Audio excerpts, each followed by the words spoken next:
Hello comic fans, here's Earl Grey with an episode about the epic conclusion of the epic Morrison Batman run. Maybe it's not a bad idea to start with a resume to draw a conclusion which naturally just can be an interim conclusion, because there will be more Morrison Bat stories for sure, including collected reprints of older issues. In fact, DC publishes a collected edition, Batman Gothic, with all stories from Morrison with Klaus Jensen this summer of 2015.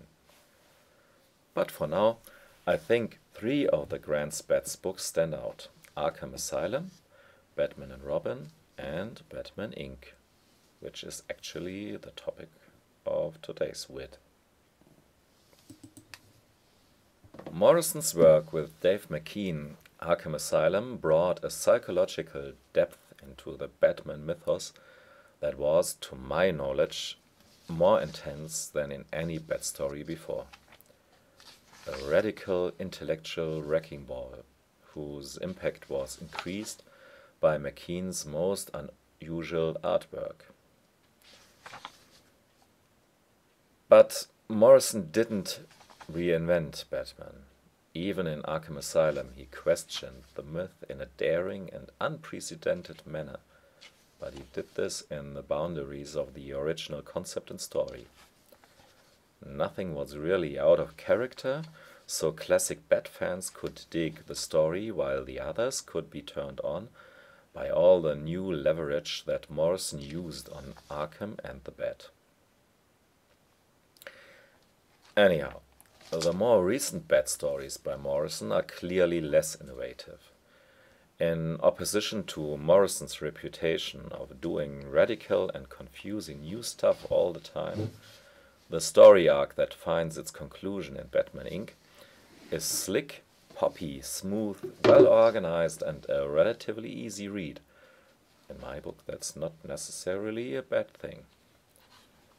Batman and Robin and Batman Inc.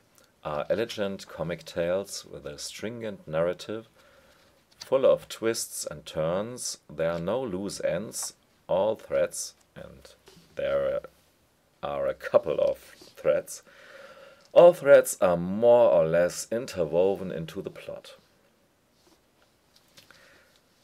Besides the usual staff, the inner circle around Batman, Robin, James Gordon, and so on, there's Batwoman, Oracle, Stephanie Brown, Batgirl, etc., and an impressive cast of bonus characters like the Knight, the Squirrel, El Gaucho.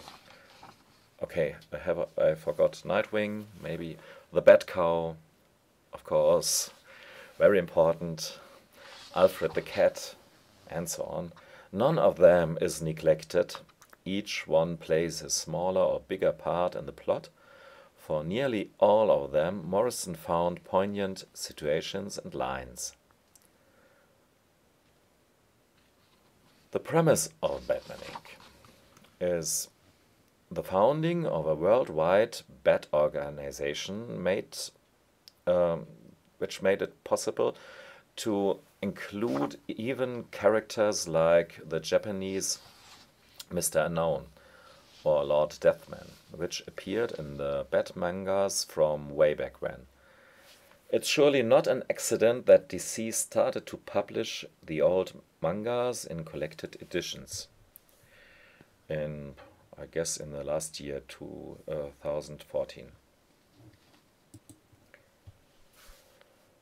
Here you see Lord Deathman, drawn by Jiro Kuwata.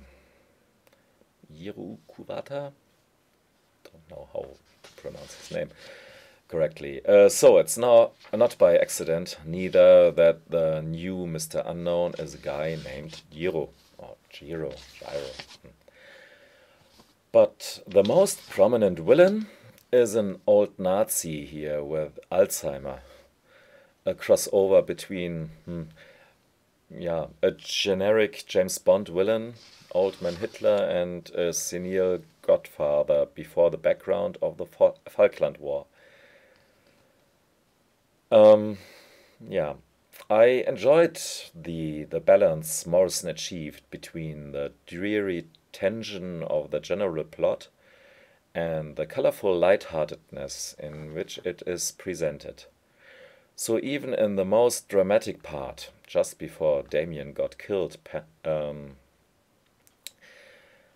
panels like the soundword collection pop up. So everything stays pop art. Like Andy Warhol could squeeze out the pop out of a picture of car accidents and such. Or electric chairs, thinking about it. Okay. Along with Frank Quietly, no one seemed to be more suitable to achieve the balance between grim and pop than Chris Burnham, who drew in large part these last chapters of the saga.